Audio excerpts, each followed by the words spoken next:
Good morning, children. Today we are going to discuss nutrition in plants. We are going to revise this chapter, okay, for test. What is nutrition, children? The process by which food is taken in by an organism and used by its body, okay, is called nutrition. Nutrition is of two types: autotrophic nutrition and heterotrophic nutrition. Autotrophic nutrition, what happen in autotrophic nutrition?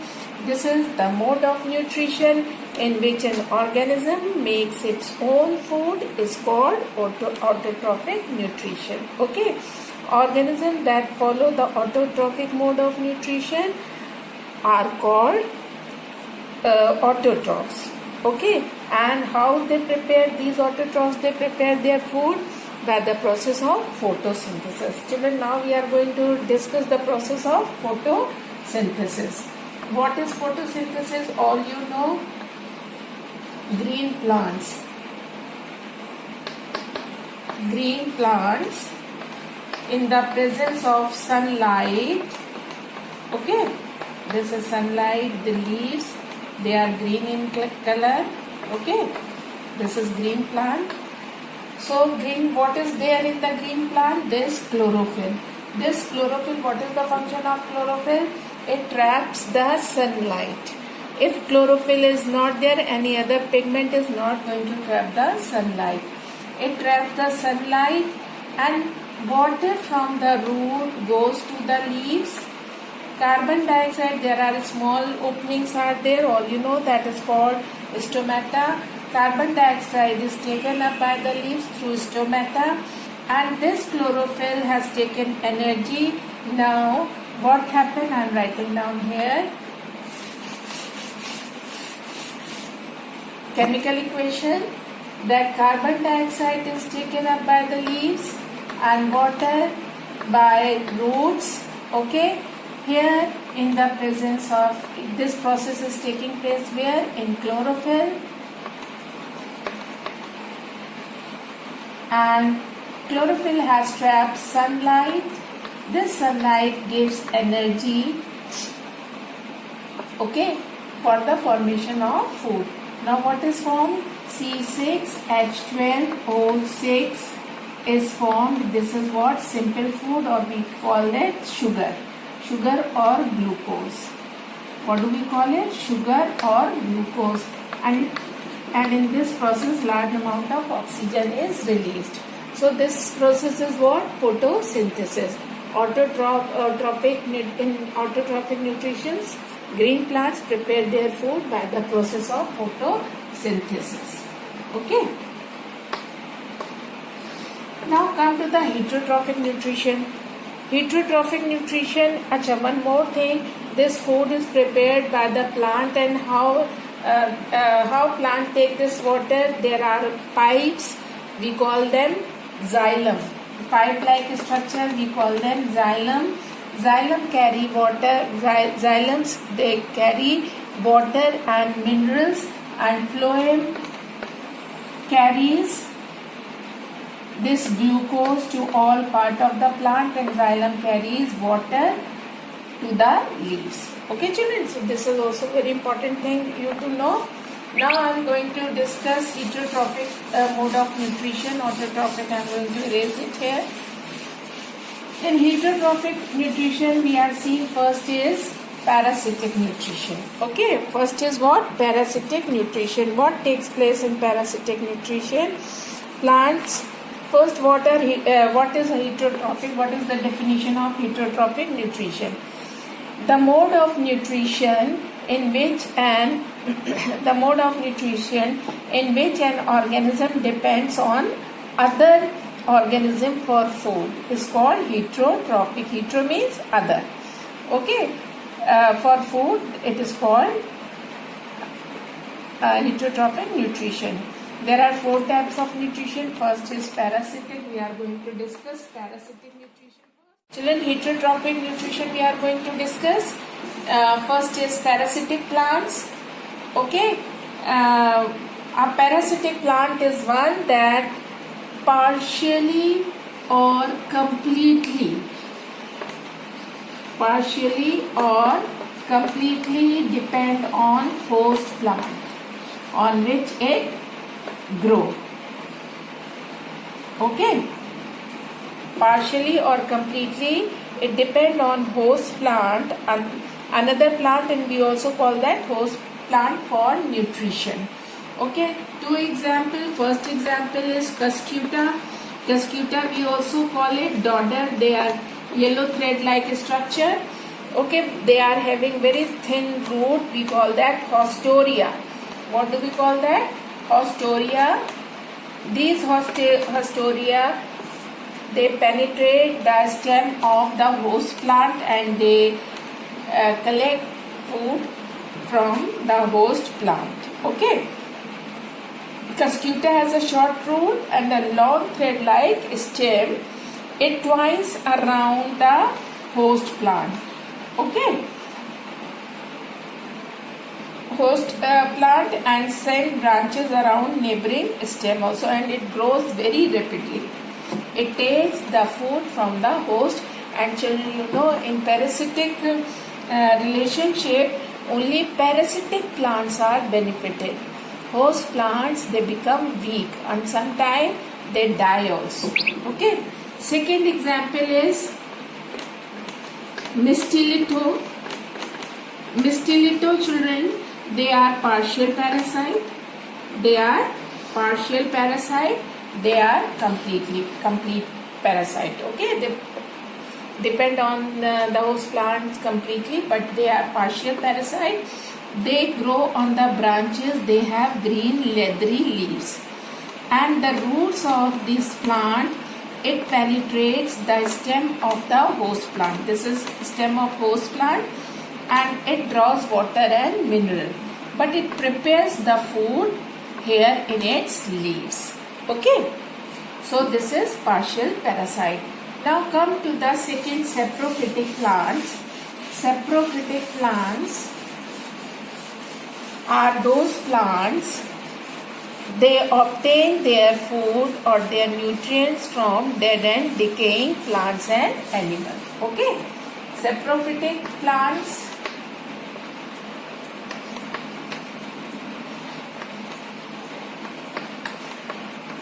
they grow on dead and decaying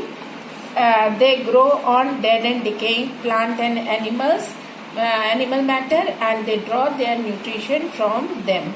Okay, examples are, you know children, it is usually whitish color. Why? Because they don't need to attract insect for pollination and for the dispersal of food.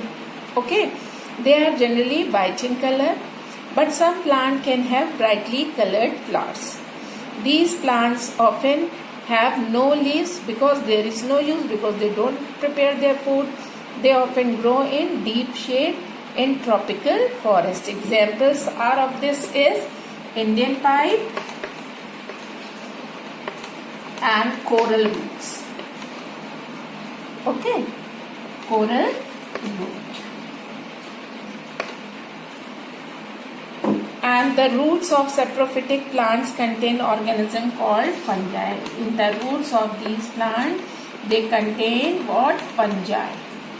What is the work of fungi? The fungi convert dead and decaying material. All you know, fungi, they are what? Decomposers. So these fungi, they convert dead and decaying matter into nutrients. And these nutrients are absorbed by the plant, Indian pipe and coral roots. Okay, children.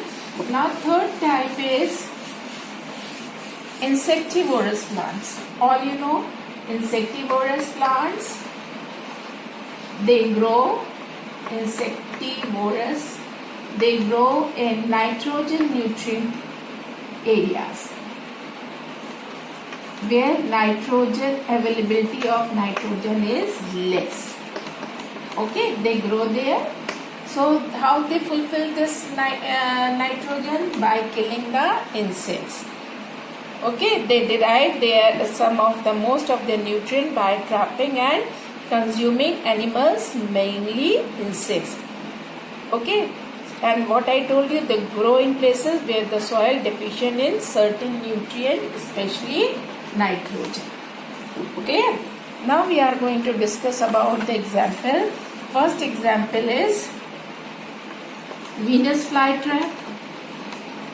Children, here Venus flytrap, what it does, whenever the Venus flytrap has leaves modified to trap insects. When the insects sit, okay, what happened? Attracted by it and stuck by the leaves, and it closes down. The leaves have short, stiff hair. When an insect touches the hair, the leaves snap shut in less than a second. The insect is trapped and digested. Children, second is pitcher plant. Very interesting. Children, you do the practice of the diagram of pitcher plant. What happened? This is like pitcher. Okay. Any insect, insects, they are attracted by this pitcher, and they are having the hair like this, and some digestive juices are there also.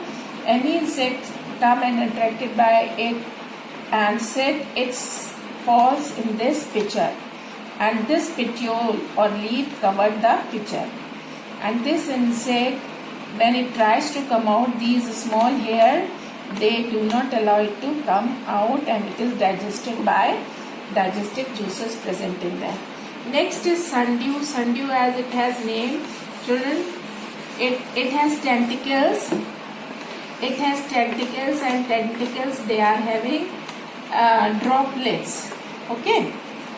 So the leaves of sundew plant have long thin structure called tentacles, which have drops of a sticky substance. Okay. These are called mucilage. Any insect attract because due to sun they glitter. These drops, they glitter, and an insect attracted and they stick to that, and what happened? Same thing happened, it gets stuck in the mucilage and is unable to escape. It is then digested. Next is bladderwort. Okay, bladderwort, it is like I told you, ये मसे की तरह होते हैं. Okay, large number of very small pear-shaped bladder structure which act like trap door.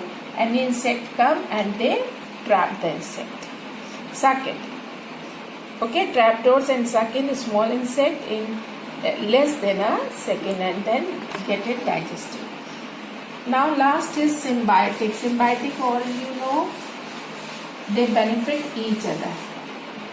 Okay, certain plants, they live in the association, okay, with other organisms, share food and other resources. Both the type mutually gain from each other, and this kind of relationship is called symbiosis, and plants are called symbiotic plants. Okay. Example is lichen. Lichen grows on the bark of trees, okay, and also on the rocks. Here it is an association of alga and fungi. How they help each other? Alga, because it is having chlorophyll, it synthesizes food and it gives this food to fungi. And what fungi does for alga? It gives shelter, because this lichen grow in very odd places, so fungi give shelter and also absorb water and mineral from the host and give to alga. Water and mineral and give to alga. This way they benefit each other. Okay, so this is it. Our heterotrophic plants now replenish of nutrient in the soil, because plants, they keep on taking the substances from the minerals from the soil, so the soil needs to be replenished.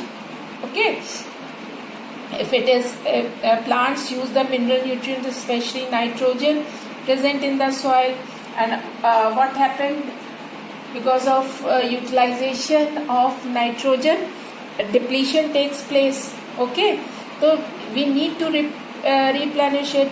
Either we add in the form of fertilizers or manure. This is one of the way. Fertilizers and manures. Okay. And second is naturally. This is what people add this. Okay. And second is it is naturally it is replenished by rhizobium bacteria. Rhizobium bacteria, they are found in the roots of leguminous plant. Leguminous means the plants like all the pulses, they are legumes. Okay, जो हम लोग दालें खाते हैं, they are legumes. So the plant, a legume plant, in the root of legume plant, the nodules are there. These rhizobium bacteria, they live. They fix atmospheric nitrogen. Atmospheric nitrogen, because plant cannot take nitrogen directly. So they fix atmospheric nitrogen for the plant, and then this nitrogen dissolve in water. It comes in the oxide form. Okay, nitrogen oxide form it comes. Free nitrogen is there in the atmosphere. It come in nitrogen oxide form and it dissolve in water and taken up by the plant. And this is utilized by the plant for making proteins. Okay, children, that's all for this lesson. Now we are going to discuss acids, bases and salts. Okay, children, we are going to discuss acids and bases. First, we are going to discuss acids. We know there are two types of acids. Mineral acid. These acids are produced from the chemical existing in nature. Means we prepare this in laboratories like sulfuric acid, hydrochloric acid and nitric acid. These are the examples. Organic acids occur naturally in animals and plant materials. Okay, examples are like lemon, grapes, etc. It is found in fruits and animals, also in our body in the form of hydrochloric acid. Now we are going to there are two types of acid, weak and strong. Weak, here I am writing down strong, here weak. These acids, organic acids, are weak and all mineral acids are strong. Okay, so we must never dare to taste them. Next is, our topic is what? Dilute and sulfuric acid. Dilute and sulfuric acid, dilute and concentrated acid.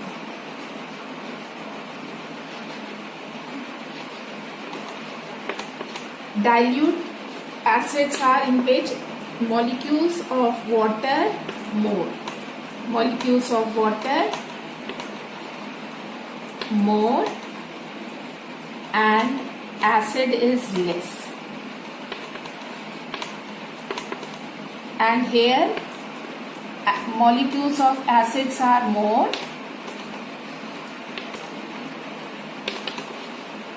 and water molecules less.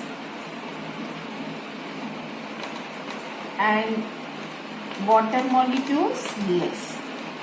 Okay, so this is the difference between dilute and concentrated acid. Okay, children. Now we are going to discuss the properties of acids. Acids, they are corrosive in nature. You all know. First property, they are sour to taste. Sour to taste. Okay. Second property, this we are discussing on properties. Second, corrosive in nature. They corrode the thing. And they are soluble in water. Third is soluble in water. Okay, so that's all for acid. Uses of acid is given in the book.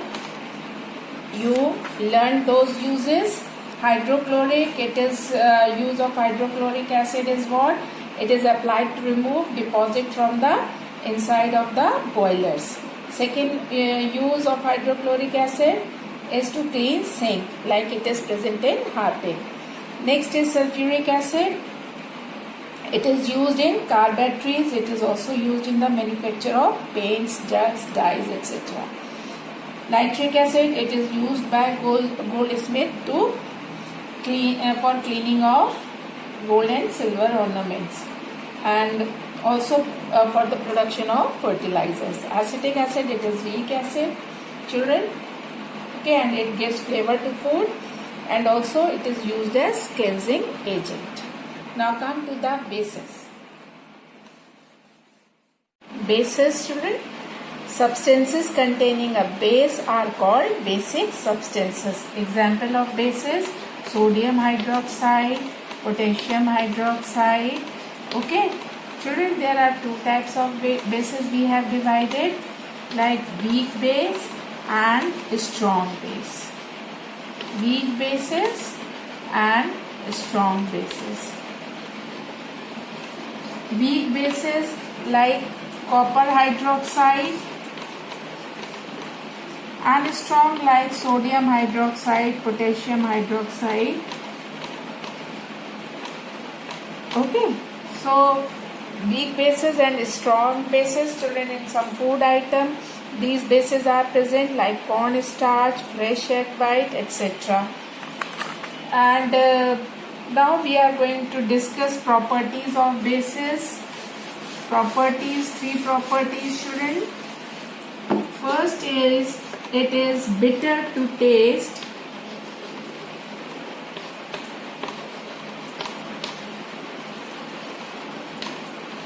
Second property is it is slippery to touch, or we can say soapy, like soap is slippery, same manner it is slippery to touch.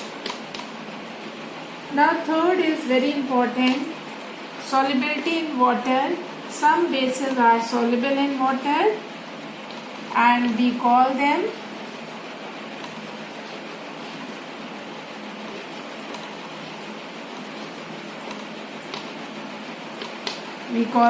alkali. What do we call them? Alkalis. Okay, so these are the properties of bases, three properties. Now come to the uses. We are going to discuss the uses one by one. First, calcium hydroxide. Use of calcium hydroxide. This is CaOH whole twice, calcium hydroxide, and we also call it slaked lime. There are four uses given. First is it is used to neutralize soil. Okay, neutralize soil.